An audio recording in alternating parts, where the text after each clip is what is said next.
Tere! Mina olen Elo Madisson MTÜ-st Lapsele Vanemad ja tänase podcasti külaliseks on meil Rafaela Lehtme, kes on Tallinna Ülikooli nooremteadur ja doktorant. Tere tulemast, Rafaela! Tere, Elo! Rafaela doktoritöö teemaks on väga huvitav teema linnupesa vanemlus. Rafaela, kas sa võid öelda, mis asi see üldse on ja kust see mõiste pärit on? Jah, et linnupesahooldus ongi selline elukorraldus, kus lahku läinud vanemate lapsed saavad jääda ühte kindlasse koju elama. Et vanemad elavad siis koos nendega kordamööda vaheldumisi.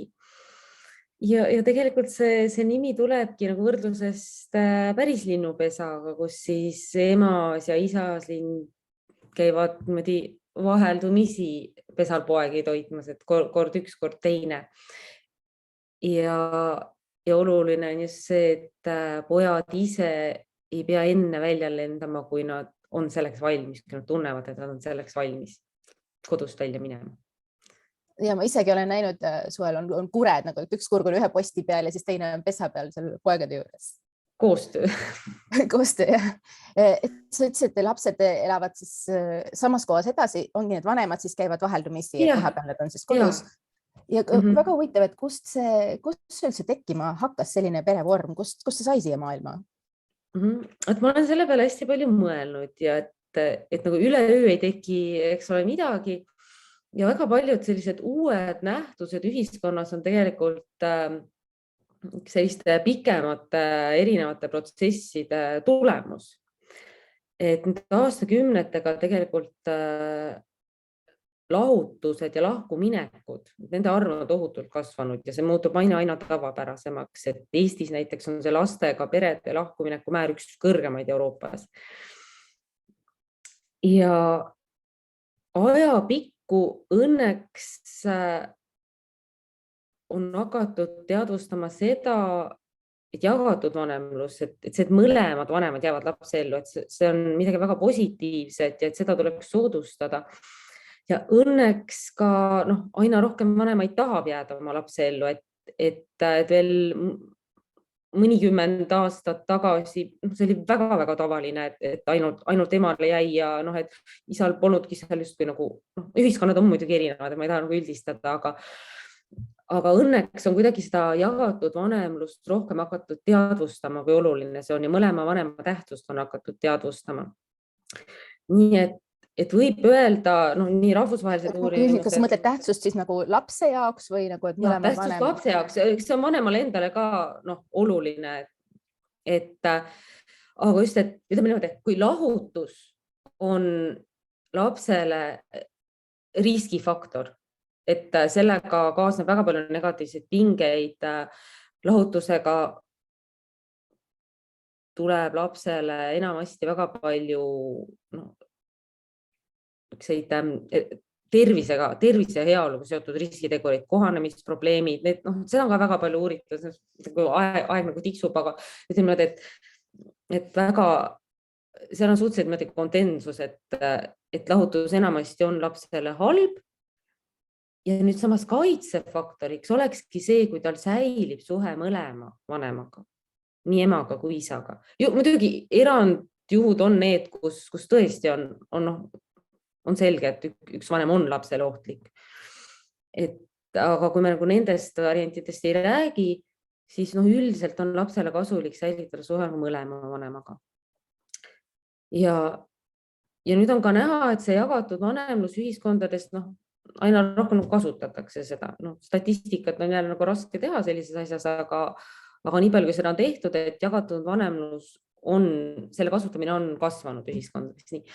Ja nüüd, kuigi iseenesest on hästi positiivne asi, on sellega nüüd kaasnenud see, et väga paljud lapsed kaotavad selle ühe kindla kodu. Nad on sunnitud hakkama kolima, liikuma, rändama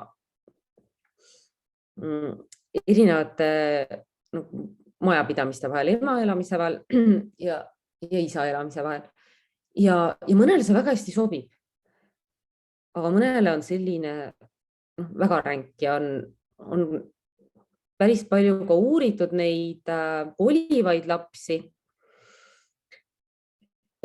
et see tekitab neist sellist kurbust, sellist frustratsiooni, et pole nagu seda kohta, kuhu pidada koduks, et ma nagu alati teel, alati külas või kunagi kodus, et ühiskonda kuidagi tekkinud nagu lapsed nagu külalised. Ja ma tõesti ütlen, et osadele see sobib, et täpselt ongi, et iga juhtum on unikaalne, et ei ole kahte ühesugust lugu, aga osad lapsed võtavad selle nagu niimoodi vabamalt vastu ja nii on, aga osadel nagu need terviseprobleemid, mis lahutusega niigi tekivad, võivad nagu süveneda. Ja siis ongi nagu hakatud kuidagi selliseid, et kuna vanematel endil on ka see mure, et nad näevad, kui see kolimine tema lapsel nagu hästi ei sobi.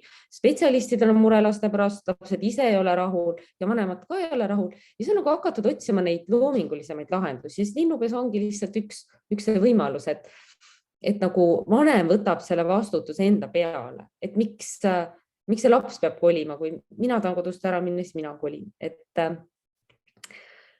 Et eesmärk ongi nagu võimalikult vähe seda lapse elu segi paisata, et tal säilib see üks koht, see minu koht, et niigi tuleb lahutusega palju muutusi, et midagi jääb paika, see on minu kodu, minu tuba.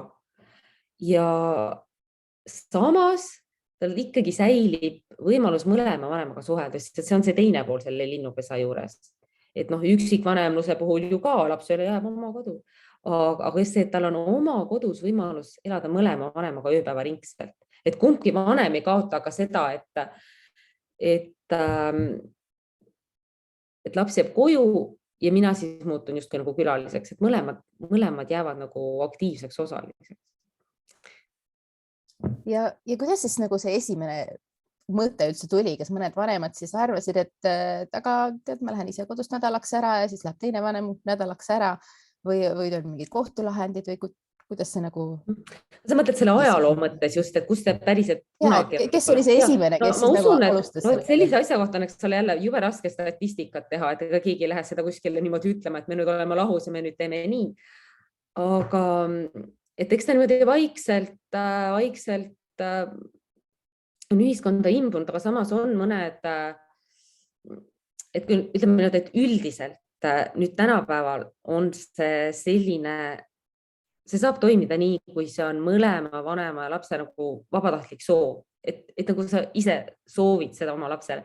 Aga üldiselt ajaloo mõttes on küll paar väga-väga huvitavat kohtulahendit, mida nagu peetakse sellisteks nagu teed rajavateks, et see siin on esimene linnupesa, et üks oli Virginia osariigis aastal 2000, et nagu tohutult pikk kohtuprotsess ja siis kohus määras, et vanemad peavad külastama lapsi, mitte vastupidi, et need olid 5- ja 3-aastased lapsed, see oli tohutu, juba nägi, et lapsed olid traumeeritud sellest solgutamisest ja siis kohus määras tõesti. Ja siis oli üks väga-väga huvitav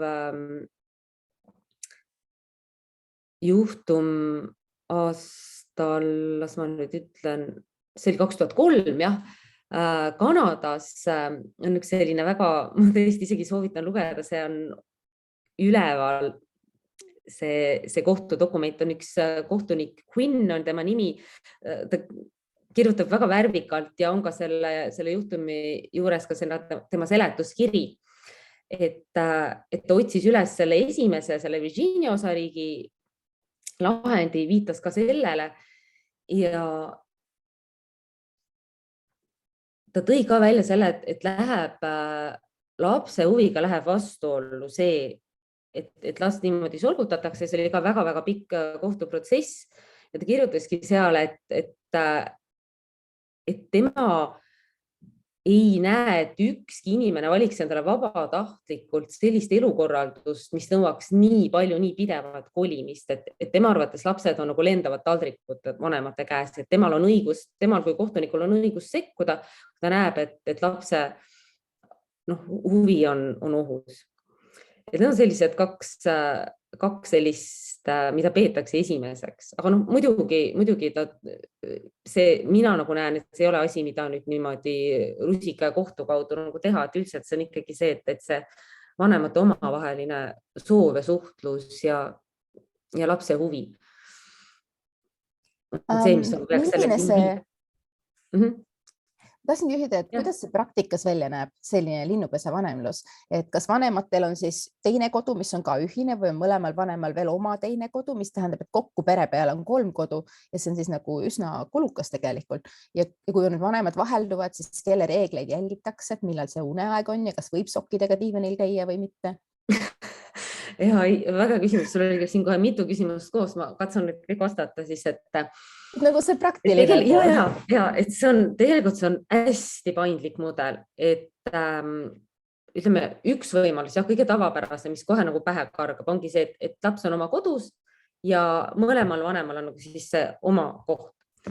Et on juhtumeid, kus vanem elab uue partneri juures, seda ma olen päris palju kohanud, et vanem muul ajal elab uue partneri juures, tuleb laste juurde, üüritakse näiteks, aga on ka seda, nii väliskirjandusest olen lugenud, kui ka seda on Eestis, olen kohanud ühel perel, kus vanemad jagavad ka seda teist kodu, et nad elavad,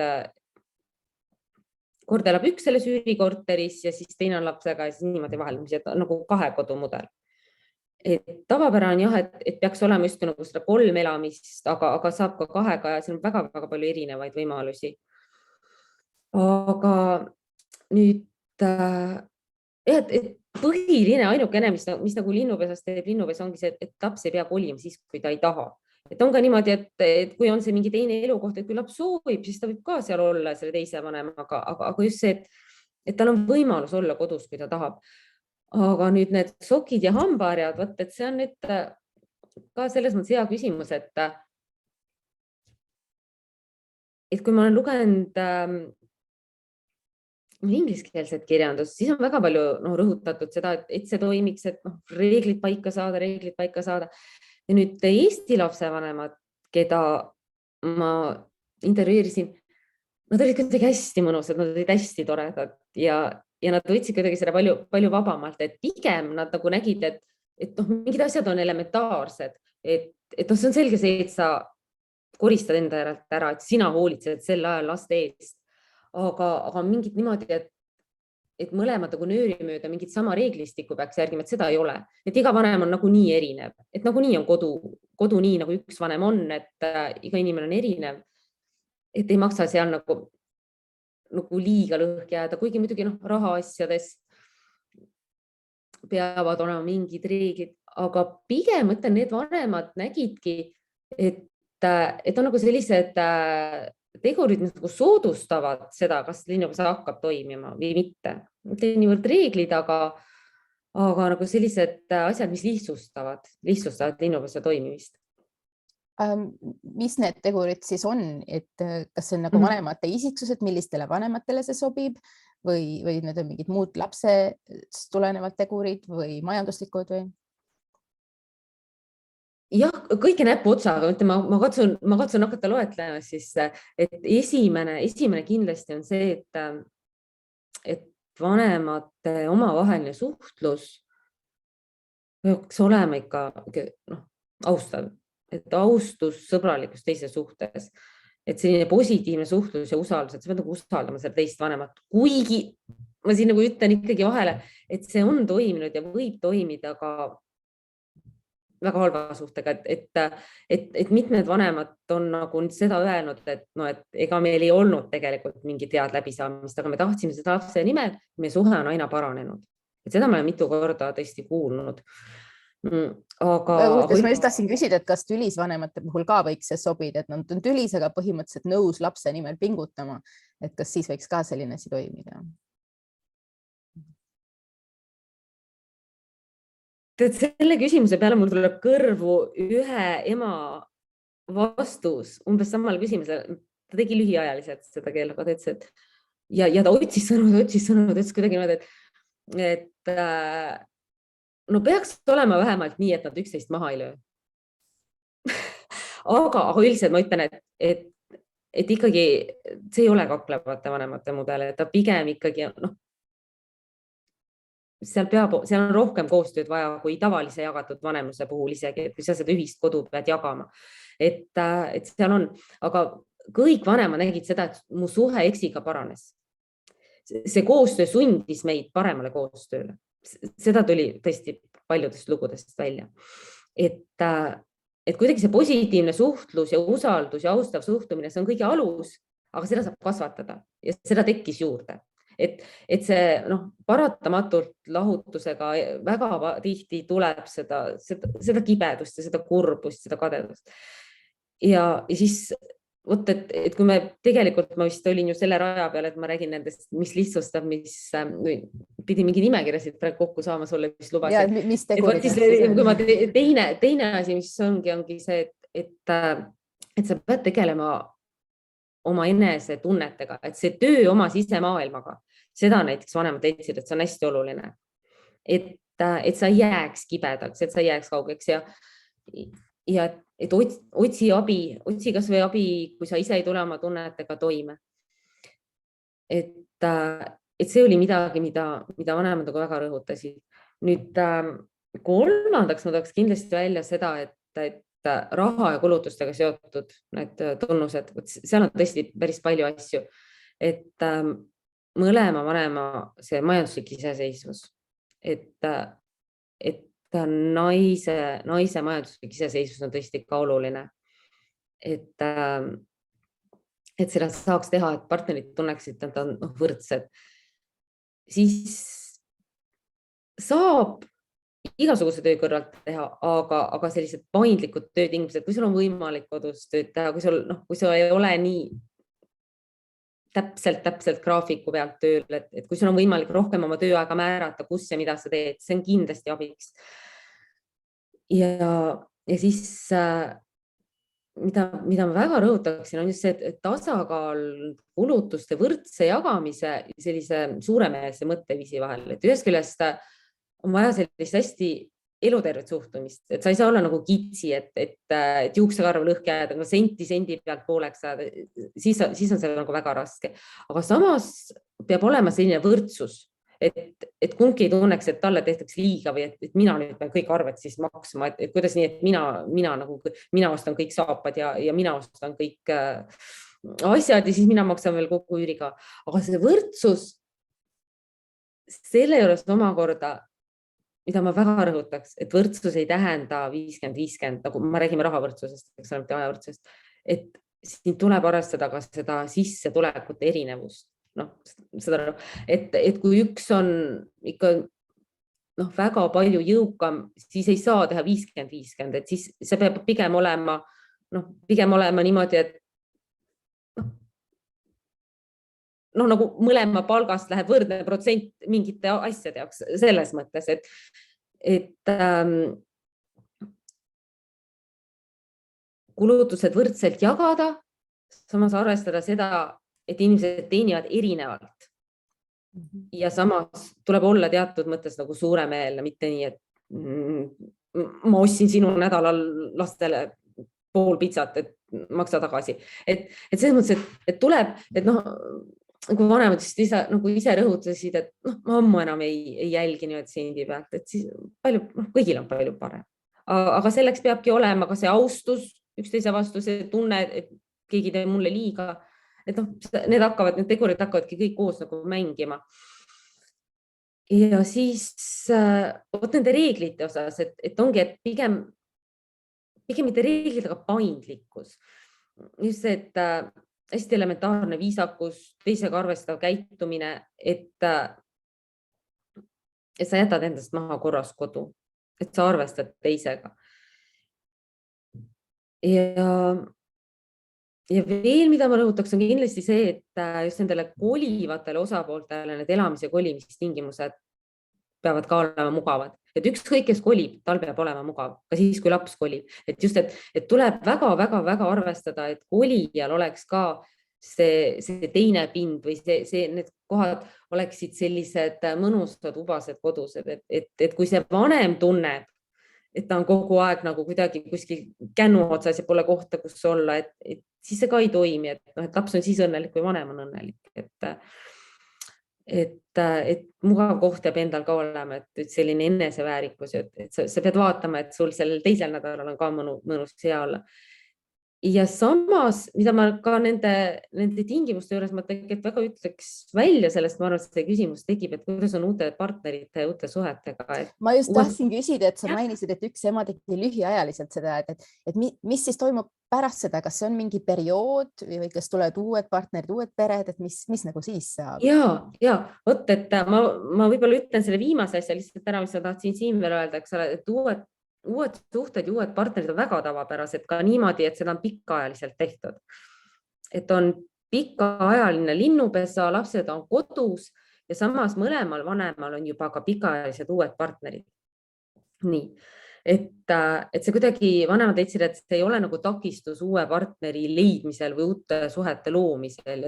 Loomuliselt, see on just nagu positiivne, et sul on iga teine. Ja, et see annab mulle et mis mõttes takistus, et see on nagu osa vabast eluviisist nagu mõne inimese jaoks. Ja nüüd ta on edukas pikaajaliselt olnud, tean väga-väga pikaajalisi juhtumeid ka nagu välisnäidete järgi ja Eestis ka. Ja samas ta on väga kiidetud ka sellise nagu lühiajalise lahendusena, et kui me kujutame ette, et hästi korraga tuleb lapsele väga palju muutusi ellu nagu nii, kui ta saab aru, et ema isa on lahus, et siis mingi aeg võiks olla niimoodi, et ta saab kuidagi nagu harjuda, et ta ei pea nagu kohe välja jooksma kodust. Et seda on tõesti ka niimoodi lühiajalise üleminekuperioodina kasutatud. Aga nüüd sa, eks ole, küsisid, kuidas nüüd uute partneritega on, jah, et linnupesa võib toimida uute partneritega siis, kui uuel partneril on endal juba kas suured lapsed, täiskasvanud lapsed või tal pole lapsi. Et ma ei tea mitte ühtegi lugu tõesti, kus linnupesa toimiks siis, kui emal-isal on juba uue partneriga uus laps. Et sellisel juhul ma nagu näen, et see ei toimi ja ka vanemad, keda ma küsitlesin, et uute noorte beebide ja väikelaste ja siis ta nagu ei ole sobiv mudel. Aga kui seal uue partneri lapsed on ka juba teismelised, selliseid juhtumeid on küll nagu kohanud. Aga uute laste puhul jah mitte. Et siis ju sa tahad ka selle, siis sa, lapsed tahavad ikka koos olla. Sa tahtsid küsida midagi, ma küll lobisen, et küsi ka. Ja ma tahtsin mainida, et see on selline tegelikult üsna võõras perevorm Eestis veel. Küsimus on, et kui palju ollakse sellega kursis, et ma tean, sa oled ise teinud uurimustööd, rääkinud lastekaitsetöötajatega, et kus nagu saaks seda infot selle perevormi kohta, et inimesed mõtlevad, kas mulle sobiks ja nii edasi. Ja kui palju lastekaitsetöötajad üldse on kursis sellega? Vot ja see lastekaitsjate uurimus, see on juba suhteliselt vana, et kui ma küsitlesin neist 2017 ja siis ei olnud mitte keegi kuulnud sellest. Aga kui ma siis hakkasime natuke rohkem rääkima, siis nagu kõik nagu laksasid endal vastu pead, et täpselt see, mis me vanematele iga päev räägime ja mitte mina, et kõik lastekaitsetöötajad räägivad seda. See on nagu mõttemänguna kasutatud seda, et katsu panna ennast lapse kingadesse, et kas sa ise tahaks nii. Et seda on nagu räägitud vanematele, püüdes neid mõjutada lapse kesksemalt mõtlema, et palun tee elu lapsele natuke lihtsamaks, et ära nõua minuti pealt, et panna nagu vanemaid paremale koostööle. Et lastekaitsetöötajad on seda kuidagi niimoodi kasutanud, et mitte niivõrd reaalse mudelina, et teeme nii. Samas ma usun, et nüüd juba pakutakse rohkem ka, et aga tehke nii, et kui rahaliselt see on võimalik, et kui see on rahaliselt võimalik ja sa näed, et see oleks nagu lapse tervisele parem, et siis miks mitte proovida. Et need vanemad, keda mina küsitlesin, nendest ka mitte keegi ei olnud enne ise seda enne kui nad ise hakkasid kasutama, keegi ei olnud sellest varem nagu kuulnud. Et kõik pered jõudsid sellele kuidagi nagu spontaanselt, et kõik ütlesid kuidagi, et ma ei läinud mingit skeemi nagu tagama, et see tundus parim. Et see lihtsalt kuidagi midagi muud ei nagu kõne allagi, et see kuidagi tundus see hea koht, kus lastel on nagu hea olla, et ma nagu see lihtsalt läks nii, et ma nagu ja samas hoolimata sellest, et kõik oli kuidagi niimoodi väga spontaanselt läks, nendel olid nagu väga sellised, nad olid hästi põhimõttekindlad, hästi niisugused veendunud, et laps ei peaks kannatama. Et miks, kui vanemad ei saa omavahel läbi, et miks siis see laps peab hakkama nagu käima, et kui mina ei taha olla, siis mina pean hakkama, et nad tundsid, nad olid hästi sellised, julgesid nagu vastutust võtta, et see on minu probleem ja mina lahendan selle. Arve, et aeg hakkab meil otsa saama, et teeks veel lõpetuseks, on sul veel endal midagi hinge peal, mis sa tahad öelda või kommenteerida mingit aspekti, tuleviku uurimussuundi või veel? On küll väga hinge peal, et kui nüüd on kuulajaid, et siis kui mu esimene uurimus oli see, et ma küsitsin lastekaitsetöötajaid ja siis sai ju üpris ruttu selgeks, et me võime siin mõelda, et oi kui hea, oi kui tore, nii lapsesõbralik, aga tegelikult peaksid rääkima need, kes seda ise läbi teevad. Nii et siis ma läksin neid vanemaid otsima ja nüüd vanemad on küsitletud, see vanemate artikkel on praegu nagu retsenseerimisel, aga mul 3. uurimus, ma tahan intervjueerida ka neid lapsi, kes ise on kas seda muselit kunagi varem kasutanud või on praegu kasutamas.